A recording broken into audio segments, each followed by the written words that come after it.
For over 50 years, James Bond has been one of the best-loved fictional characters ever invented. The books have sold over 100 million copies, and the films have been seen by half the population of the planet. Bond's author, Ian Fleming, created the ultimate male fantasy. But how much of James Bond's world came from Fleming's own life? 95% of what he wrote was based on fact, which is why James Bond is so intriguing, because you then ask the question, is this true? Are there people going around with a license to kill? In this film, we can reveal just how much of Ian Fleming's personality was poured into the pages of James Bond. He did have a lot of things that he enjoyed doing which were the same, like driving, swimming underwater, skiing. He enjoyed danger. Fleming's gripping stories would take in his own wartime experience in naval intelligence, but they would also reveal his attitude to women. They are the books of an old rake. I mean, the titles are outrageous. Think of Pussy Galore, that's sheer obscenity.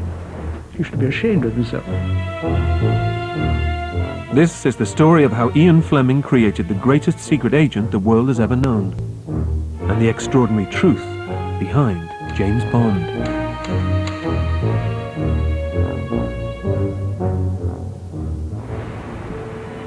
James Bond first came to life on February the 17th, 1952. His creator, Ian Fleming, had always wanted to write the spy story to end all spy stories. But when he sat down at his typewriter in his Jamaican villa, not even Fleming could have imagined the phenomenon he was about to create. It's a beautiful day, the birds are singing. He has swum out to the reef that morning. He's feeling pretty good. His wife-to-be, Anne Rothermere, is down in the garden somewhere. He puts a fresh sheet of paper in his battered typewriter and begins to hammer out with 3 fingers the first words of Casino Royale. Fleming hadn't prepared any kind of outline or plot. He simply made it up as he went along. 3 hours later, he typed out 2,000 words. And 6 weeks after that, he arrived at the last line of the novel. The James Bond stories would go on to captivate people all over the world. John Pearson, who was working with Fleming at the time, was impressed by the book's winning formula. I think really he was building on the books that he'd read as a schoolboy. And they're escapist thrillers. And what he did was to add something to them. He added 3 things. And what he was criticized for was being guilty of sex, snobbery, and sadism. Well, absolutely right. You see, that's what you have got in the books. And what better extra ingredients to bring the English spy thriller up to date? But where was Ian Fleming finding the ingredients for his exciting new novels? Mr. Fleming, in your books there's a great amount of detail. Is this detail based on personal experience? Do you make it up? Where does it come from? Well, I can say it's 90% from personal experience, really. If I started sticking too close to the espionage, true espionage work of today, I should be in trouble with the Official Secrets Act in England. When it came to drawing from personal experience, Ian Fleming had a rich and varied life. Like James Bond, Fleming was half Scottish, born into a wealthy family and sent to the best schools. He spent much of his 20s working as a reporter, where he developed a love of foreign travel and a nose for a good story. But on the eve of World War II, Fleming was catapulted into a role that would change his life forever and form the basis for the character of James Bond. Fleming was recruited by the Royal Naval Volunteer Reserve in 1939. He was asked to go to lunch by 2 admirals, and one of the things about Fleming to remember is that he had a great ability to charm older men. He didn't ingratiate himself to them, but he was very energetic, zestful, good companion. And the bloke in charge was a man called Admiral Godfrey, who was a very sort of prestigious, impressive man. But actually he was a bit of an old teddy bear too, and he loved Ian. Admiral Godfrey was the Director of Naval Intelligence, the department charged with waging secret warfare against the German Navy. He wanted Ian Fleming to become his assistant at the Admiralty. For Fleming, the opportunity was a dream come true. Ian was in this extraordinarily sort of wonderful position for a future thriller writer of being right at the heart of the whole British intelligence operation in the war. With his exciting new job, Fleming was perfectly placed to gather material for his future series of spy novels. Not only would he plan secret missions, he would also come into contact with some of the greatest heroes of World War II. But as well as Fleming himself, were any of these real-life action men the model for James Bond? An extraordinary set of documents has just been uncovered, and it may shed light on another wartime hero who inspired 007.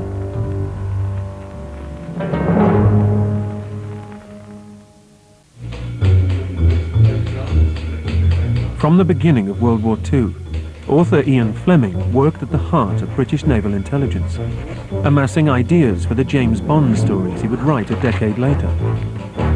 The gambling scene in the first Bond novel, Casino Royale, was inspired by a visit to Lisbon in 1941. Fleming was supposed to be there on government business, but he ran into trouble when he took an evening off to try and meet some German spies. We talked to some of our Secret Service chaps there, and they said, well, if you want to see these German agents, you'll find most of them gambling in the casino at Estoril. I suddenly had the brilliant idea that I would take on these Germans and strip them of their funds. Fleming went off to the casino, but after several hours on the gaming tables, he found himself completely cleared out. Of course, this inflamed Ian's thriller writer's imagination. Ian docketed it away, as he would do, you see. And there were lots of stories like this that he put at the back of his thriller writer's mind. When Fleming came to write Casino Royale, this time his hero, James Bond, would win in a high-stakes card game against the villain. It was a 9, a wonderful 9 of hearts, the card known in gypsy magic as a whisper of love, a whisper of hate, the card that meant almost certain victory for Bond. The movie Casino Royale updates this famous scene for the modern audience, relocating the casino to Montenegro and replacing Fleming's original card game, the old-fashioned Baccarat, with Texas Hold'em poker. 5 and 7 of spades. The straight flush. Monsieur Pawn wins.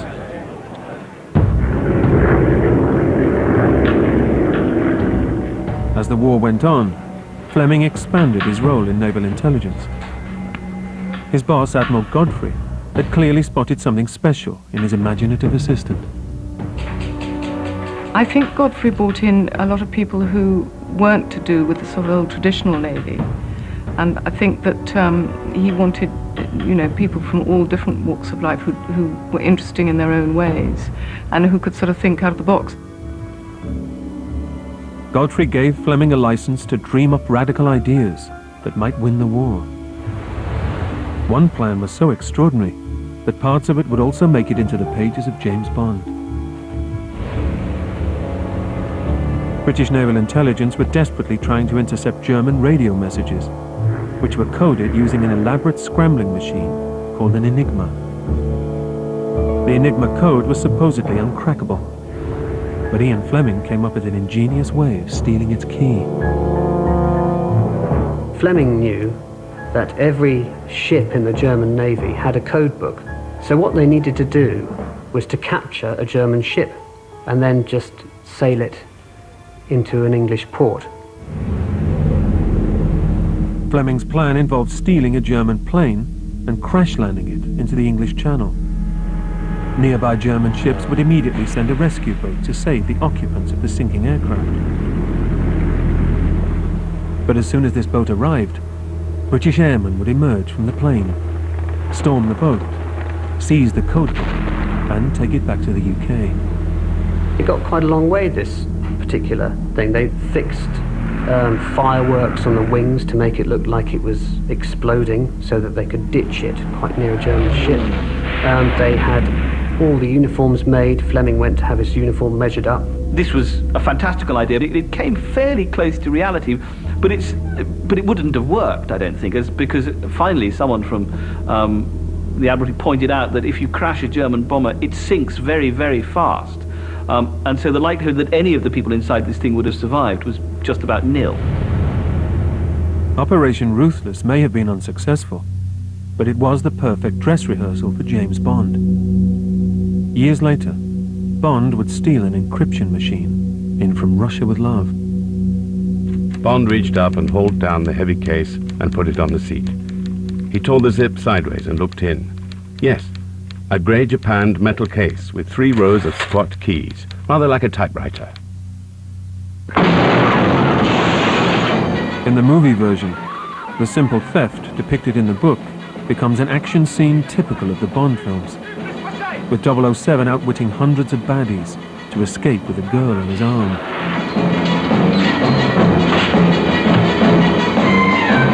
Is this the lecture?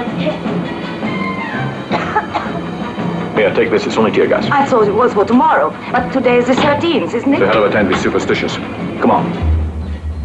Whether it was the novels or the movies, many of the James Bond stories included elements borrowed from Ian Fleming's own life. But did this mean that Fleming was the real James Bond? At first glance, there were certainly similarities between the author and his fictional secret agent. He did have a lot of things that he enjoyed doing which were the same, like driving cars, skiing, swimming underwater. And he enjoyed danger. But although Fleming may have enjoyed danger, in reality he was kept away from active service throughout World War II. He was never actually in action himself. And that's one of these curious things about him, which was always a source of extreme dissatisfaction with himself. Admiral Godfrey said he was simply too important, really, to be allowed to go on specific missions, because if he'd been captured, he knew far too much. Fleming knew where all the bodies were buried, and he would have been an absolute goldmine to German intelligence. Fleming may have been desk-bound, but he got his kicks by sending other people off on daring and exciting missions. In summer 1942, he created a specialized commando unit that would operate behind enemy lines, capturing intelligence. Called 30AU, Fleming's commandos were brave, dangerous, and highly skilled. But were any of them the inspiration for the action hero side of James Bond? One of the problems of finding an individual who is more like James Bond than anybody else is the fact that that was a time when there were more heroes around than you can shake a stick at. And that is probably why so many people claim to be James Bond, because there were a lot of people doing Bond-like things during the Second World War. Ian Fleming came across dozens of real-life action heroes or amazing spies throughout the war, and any one of them could have been plucked from the pages of James Bond. Michael Mason, a tough ex-boxing champion who worked for Fleming behind enemy lines. Or the Yugoslav double agent, Duško Popov, who dated one of France's most glamorous movie stars. But of all the characters in Fleming's commando unit, 30AU, one agent stands out: Patrick Deal-Job. This newly discovered home movie footage gives a rare glimpse of this amazing individual. A keen skier and superb marksman, Patrick Deal-Job had already seen service as a seaman, commando, submariner and spy. But on top of his extraordinary list of achievements, he was known for his swashbuckling disregard for red tape. In May 1940, he single-handedly led the evacuation of the Norwegian fishing town Narvik, in direct contravention of British Navy orders.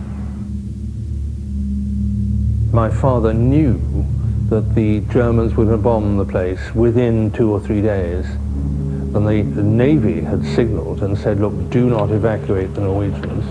And he thought that this was absolutely wrong. And he went to the mayor of Narvik and said, look, I have got boats. And he evacuated all the women and children, probably about 4,000 or 5,000 people. When Ian Fleming met Deal Job in 1944, he was so impressed that he made him commander of one of 30 AU's top teams. His most stunning exploit came in April 1945, when he single-handedly captured 16 high-speed German submarines. But was Patrick Deal Job an inspiration for Fleming's James Bond? His war records had been protected by the Official Secrets Act for over 50 years. But today his son Ian is opening them for the very first time. This is a confidential report on 30th Advanced Unit, 30 AU. An unusual officer who possesses no fear of danger, keeps himself as an exceptionally high state of physical fitness, he can withstand an unusual amount of hardship and exposure, excels at field work where individual effort, bravery and self-reliance are required. Intensely individual officer whose temperament makes him appear erratic in behavior when he's expected to work with others. It's very interesting because my father has always been a rather unusual man. It confirms what I've always known. To people that he likes and appreciates, he's a very, very good, hard-working man. To people that he doesn't like, he's quite rude to them. Deal Job's heroic exploits and defiance of authority make him closer than any other candidate to being the basis for the action hero side of James Bond. But he always denied that he was the model for 007. My father always said, well, it can't be me because I only married one girl, but other people have said that he was the inspiration of Bond, and people told him at the time that you are the inspiration for Bond. And I can understand why people think that, but I'm not sure that he is totally the origin of James Bond. He's certainly part of it. With men like Patrick Deal Job and his unit, Ian Fleming had no shortage of models for his secret agent hero, even if he never went on the missions himself. One could read Bond as blueprints, in a way, of what Fleming himself would love to have done. He knew all about it, he knew how it was done, but having never really been the man who did it himself, I think there's an element of wish fulfillment in Bond. Fleming may have been inspired by other people's actions, but as he wrote his novels, much of James Bond was shaped by his own personality. James Bond is so much a part of Ian Fleming that you cannot distinguish between the two. He may have done many things that Ian Fleming never did, but only dreamt about. But Ian Fleming lived with this character, his alter ego, for 10 years or more, writing 2,000 words in 3 hours every day for 6 weeks. You could not do that unless you absolutely understood that character, and that character was part of you. When I go and see the films, I'm still struck by how like Ian they really are. Ian is at the center of them all. You know, he's an elegant man, brave. But which of the Bond actors was the closest to Fleming's original vision? James, where on earth have you been? Sean Connery was the first Bond, playing him as a lovable scoundrel. You never take me to dinner looking like this, James. You never take me to dinner, period. I would, you know. Only Anne would have me court-martialed for illegal use of government property. Roger Moore's style was light-hearted and tongue-in-cheek. Gin.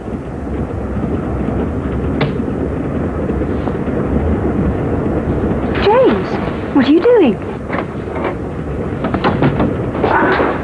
Just testing an old adage. Unlucky at cards? I have no honor left. But Daniel Craig showed James Bond's sensitive side in Casino Royale. Whatever is left of me, whatever I am, I'm yours. I think what's interesting is they're now coming back to Ian's original feelings about Bond is that he was a human being who got hurt by women, by baddies, and you know, bled. He wasn't just a Superman. He never saw him as a hero, fun enough. He said that. Ian Fleming always intended Bond to be a flawed individual. Just like his author, Bond could be cruel and spiteful, particularly in the way that he treated and regarded women. Bond does reflect part of the darker side of Fleming's character. Certainly his attitude to women is perhaps representative of Fleming's own often rather cruel approach to women. Bond is not a character who loves easily. Like Bond, Fleming had spent years leading a playboy lifestyle. His favorite seduction technique was to ply women with champagne and sausages before luring them to bed. Among his conquests, however, there was one woman whom many consider to be the model for the Bond girls. He had a girlfriend during the war called Muriel Wright, who was terribly beautiful. She was a model. She was very vivacious. She was great fun. She was, importantly for Fleming, very undemanding of him, very pliant. And she was also a tragic figure because she was killed in the middle of the war during the Blitz. And Fleming was distraught as a result of this. And I think it affected him very deeply in quite profound psychological ways. After the heartbreak of Muriel Wright's death, Ian Fleming reduced his philandering. He became engaged to his long-term mistress, Anne, in 1952, just as he started writing Casino Royale. Fleming appeared to have grown up emotionally. But in the novels, his old sexist views on women remain very much at large. They are the books of an old rake. I mean, the titles are outrageous of his heroines, aren't they? Think of Pussy Galore, that's sheer obscenity. He should be ashamed of himself. When they first came out, the Bond movies continued to promote Fleming's attitude to women. Hi, I'm Plenty. But of course you are. Plenty O'Toole. Named after your father, perhaps? But the films have gradually moved with the times. Can I help you? I'm looking for Dr. Goodhead. You just found her. A woman? Your powers of observation do you credit, Mr. Bond. And in Casino Royale, Vesper Lynd turned the whole idea of a Bond girl on its head. Now, having just met you, I wouldn't go as far as calling you a cold-hearted bastard. No, of course not. But it wouldn't be a stretch to imagine you think of women as disposable pleasures rather than meaningful pursuits. So as charming as you are, Mr. Bond, I will be keeping my eye on our government's money and off your perfectly formed hours. The Bond girls are a particular kind of creature. I mean, to us today, they seem tremendously anachronistic and unlikely. Although, increasingly in the modern Bond films, Bond women have a much more important and a much more sophisticated and complex role to play in the drama. Whether it was glamorous girls or courageous commandos, much of Ian Fleming's life and experiences would be poured into the pages of James Bond. But Fleming would find even more inspiration in the 1950s. Wartime austerity would give way to post-war glamour and exuberance, and the Cold War would witness the emergence of real-life spies carrying deadly gadgets and a genuine license to kill.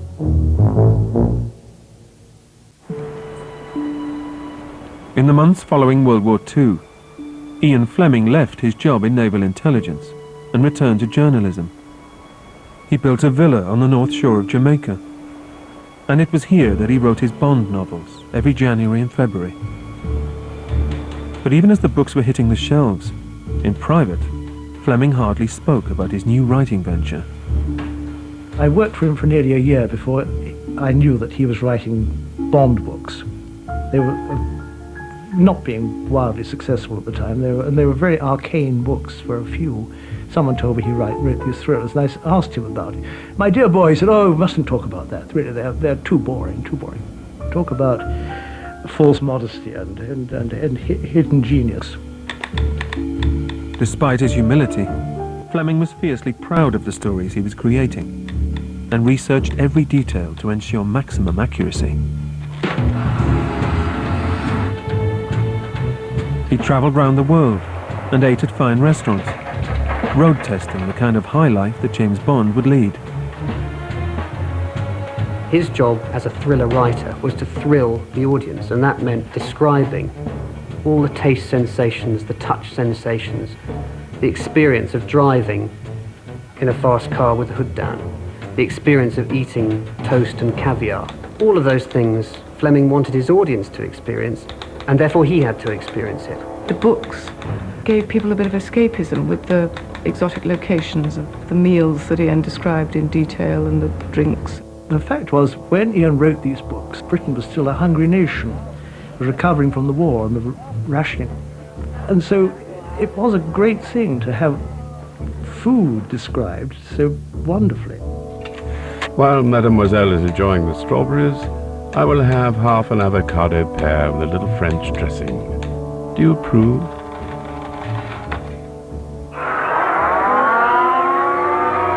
But Fleming wasn't just researching fine food for his novels.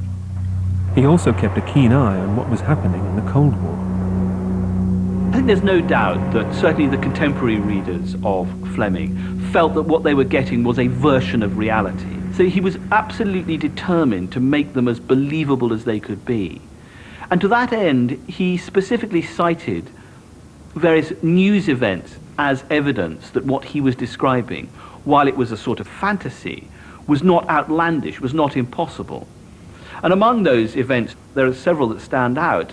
The Buster Crabbe case. Buster Crabbe was a diver working for the British Secret Service. In April 1956, he mysteriously disappeared while inspecting a ship bringing the Russian president to Britain. What happened next would turn into one of the strangest incidents of the Cold War. Buster Crabbe is one of these characters who conspiracy theorists love to talk about. Most people think that he went straight to the bottom or something terrible happened to him, and would continue to think that were it not for the fact that 6 weeks later, Buster Crabbe's headless corpse was washed up on the beach a few miles away. Commander Crabbe's name has jumped into the news. When Crabbe's body was found, the British press had a field day. What was Commander Crabbe doing when he disappeared? Was he spying on the Soviet cruiser? Crabbe's death was never explained, but Ian Fleming would rewrite the real-life incident for his hero, James Bond. Fleming was well aware of these stories, and in fact used a similar event in Thunderball, where James Bond makes an underwater investigation of the Disco Volante, the villain's boat, and is engaged in a similar underwater battle with a sentry. Anyone reading that in the 1950s would absolutely see that this was very similar to what happened to Buster Crabbe.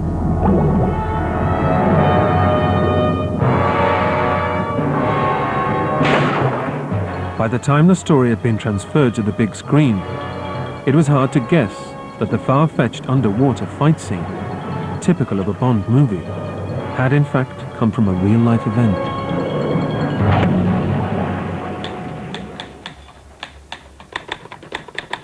The Buster Crabbe story wasn't the only time that Fleming found inspiration from the Cold War.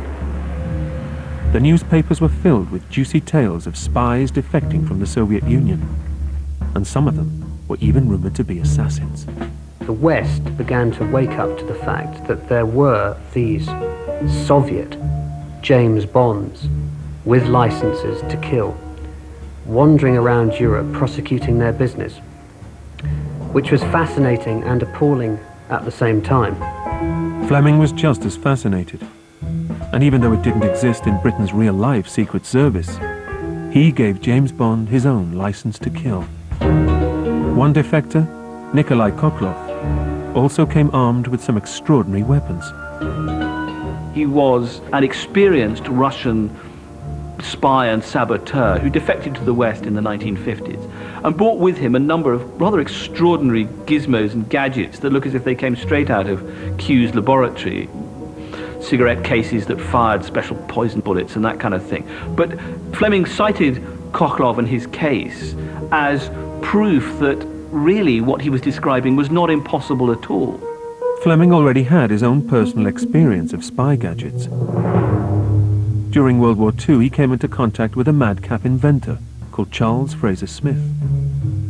Fleming did work very closely with Fraser Smith to produce various sorts of gadget and gizmo, exploding golf balls and things that cigarette cases you could hide cameras in and that kind of thing. So Fleming, from an early part of his wartime career, was fascinated by the machines that make espionage run. Fraser Smith's department also made weapons for Britain's elite agents working behind enemy lines, the Special Operations Executive, or SOE. These are some of the tools and weapons used by SOE in their work. One item which we have here looks like a pipe, but in fact it's a pistol. You can place a .22 cartridge in the chamber there, close it, and here we have a trigger. The stem of the pipe forms the barrel of the gun. SOE were specialists in the development of silenced weapons. This is probably the most sophisticated that they developed. It's the sleeve gun, and it's a 7.65mm firing device, single shot. It's hung down your sleeve. Luckily in those days, sleeves of jackets tended to be cut wide. You could hold it down there and fire by pressing on this trigger at the front. Just a minute, 007. I've got something for you. Gadgets feature in all the Bond novels. But it isn't until the movies that Charles Fraser Smith becomes a character, Q, who's exasperated by Bond, fearing that his wonderful new inventions are going to be abused and destroyed. It's activated by nerve impulses from the wrist muscles. Like this? Oh, thank you, 007. But Fleming's inspiration didn't just come from his wartime colleagues. He also relied on his readers to advise him on almost anything, right down to the handgun that Bond was carrying. When Fleming describes a gun, you can be pretty sure that he's done a lot of research to make sure he gets the right gun. And when readers used to write in and say, oh, you've made this mistake, he was actually very grateful and would adapt what he'd written. So he was contacted soon after, I think the second Bond book came out, by a man called Boothroyd, who was a brilliant gun expert, who said, you've got to swap Bond's guns. He's not using the right gun. You've got to get him a different gun. So they had this long exchange, which lasted, I think, for the rest of Fleming's life, where Boothroyd became a sort of unofficial firearms consultant. Fleming was so taken by Boothroyd and his expertise that he turned him into a character in Dr. No. And in the movie of Dr. No, the fictional Major Boothroyd advises James Bond which gun to carry, just as the real-life Boothroyd had once told Fleming. 7.65mm with a delivery like a brick through a plate glass window. Takes a Brausch silencer with very little reduction in muzzle velocity. The American CIA swear by them. Thank you, Major Boothroyd. Thank you, sir. Good night, sir. But it wasn't just about guns that Fleming sought advice. In fact, it was a reader who persuaded Fleming to change Bond's car into the legendary Aston Martin. Bond originally starts out by driving a Bentley, which was a museum piece even by the 1950s. And this reader thought that Bond really needed something a bit more modern, and what about a DB3? And why doesn't Fleming go and try it? And Fleming did, and decided that this was the car. And 50 years later, James Bond is still driving an Aston Martin. So probably the greatest car franchise ever. By the time the movies were made, Bond had the latest Aston Martin, the DB5, complete with revolving number plates, secret guns, and an onboard transmitter. The DB5 would appear in Goldfinger in the first ever car chase in a Bond film. An extraordinary battle along impossibly windy roads, where, in typical fashion, Bond's car would have the final word.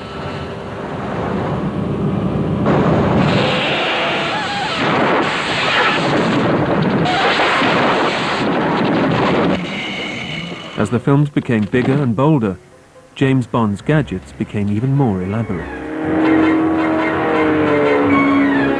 In You Only Live Twice, the miniature gyrocopter, Little Nellie, manages to defeat 4 of the villain's helicopters in one of the Bond movie's most spectacular flying sequences. The scene looks incredibly over the top, but apart from the close-ups of Sean Connery, everything was done for real.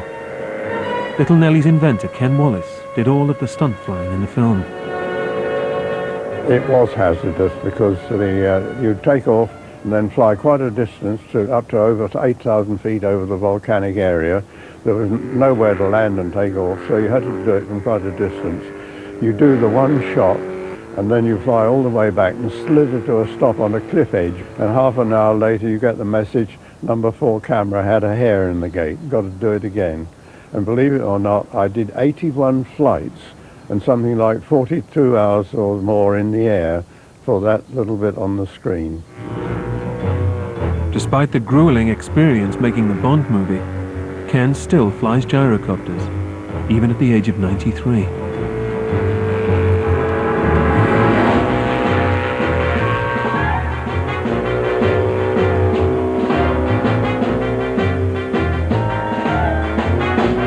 Little Nellie was originally designed for reconnaissance and aerial photography.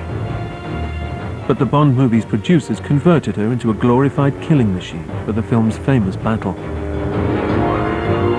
I asked Wing Commander Wallace to come to Pinewood and demonstrate that gyrocopter, and of course then I redesigned it with colors and rockets and God knows what. We were trying to be as realistic as possible, not to cheat the audience. Little Nellie's weapons were made as believable as possible, and some could even have fired live rounds. She has simulated machine guns here. They fire 30 explosive charges in each gun, and there's an electric motor that runs a switch around, so it's flash, flash, flash from the guns, but nothing actually comes out. These smaller rockets are genuine rockets. They're actually fired time and time again in the film. And then these represent the so-called heat-seeking missiles, and they were fired off the aircraft with powerful rocket motors, and they could have been for real as well. So there's no question about it. It could fire real weapons, and it could knock out another aircraft or tank. Ken Wallace's gyrocopter wasn't the only real-life invention that was used in the Bond movies. 007 would also fly in Thunderball, wearing a device originally designed for the US military.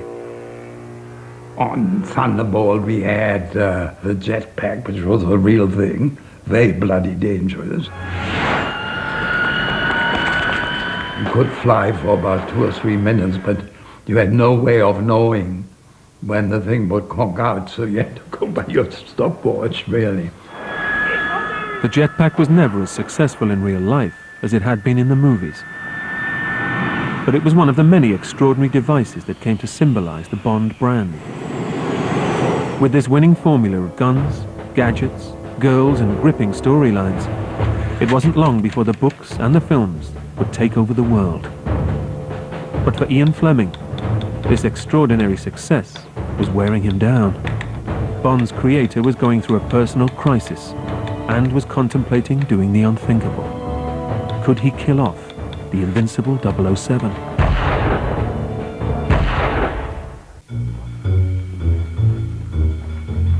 James Bond's rise to fame was nothing short of meteoric.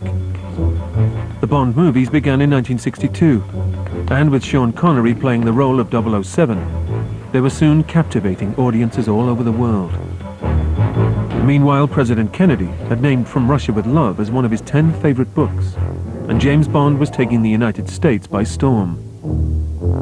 Britain's super spy was turning into a cult phenomenon. But back in his Jamaican villa, Bond's creator, Ian Fleming, was privately feeling the strain. He had a very strict routine. He used to be at GoldenEye for January and February, and he wrote for 3 hours in the morning and then another hour in the evening. When he came back, he would then publicise the book he'd written the previous year, edit the one that he was writing, and also have to think of the next adventure, which he was going to have to write on his next holiday, the following January. So at any one point, Ian Fleming was involved with 3 Bond books. Fleming was finding the pressure to produce Bond more and more exhausting. And in private, he was even beginning to think the unthinkable. Should he bring his secret agent's story to an end? He actually toyed with killing him off many times in the series. And at the end of From Russia with Love, you don't know whether Bond has survived or not. He gets stabbed in the shins by a poison spike that has come out of the front of Rosa Kleb's boot. Bond felt his knees begin to buckle. Many readers believed it was the end of James Bond, and Fleming was deluged with letters to keep him going. In fact, Fleming had already written the next book by the time that came out, but it was a sort of measure of how he had entered the public consciousness that he couldn't just be killed off. But James Bond would never be killed off.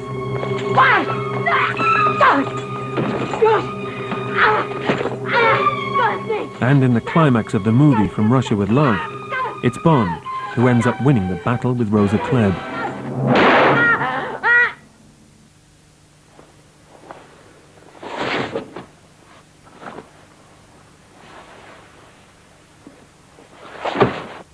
Horrible woman. Yes, she's had her kicks. As the public image of James Bond passed into Sean Connery's hands, Ian Fleming retreated from the limelight, staying in the countryside and playing golf with friends. By the time he began writing The Man with the Golden Gun, Fleming secretly knew that this would be the last Bond novel. Fleming certainly grew tired of Bond. I think the weariness of maintaining this fiction, this fantasy, got to him. I think Ian was quite fed up by the time he finished writing them. I mean, one a year for 14 years is quite extraordinary. Fleming wasn't simply tired and fed up. He was still barely in his 50s, but his body was falling apart after a lifetime of indulgence. As his health began to fail, because he was a very heavy drinker and smoker all his life, he had a heart attack in 1961. He found the strain of creating yet another Bond really tough, and that's why he began to feel out of love with his character. And to some, that is why the later books don't have quite the dash and verve of the earlier books. Fleming's ill health continued to plague him, and he was forced to cut his working schedule to an hour and a half a day as he wrote his final Bond novel. By the time he completed The Man with the Golden Gun on March the 14th, 1964, Fleming's long-standing relationship with 007 had come to an end.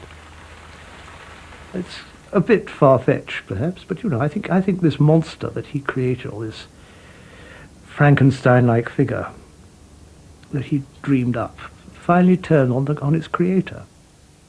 In summer 1964, the third Bond movie, Goldfinger, was completed. It was the first Bond blockbuster, but Ian Fleming would never make it to the premiere.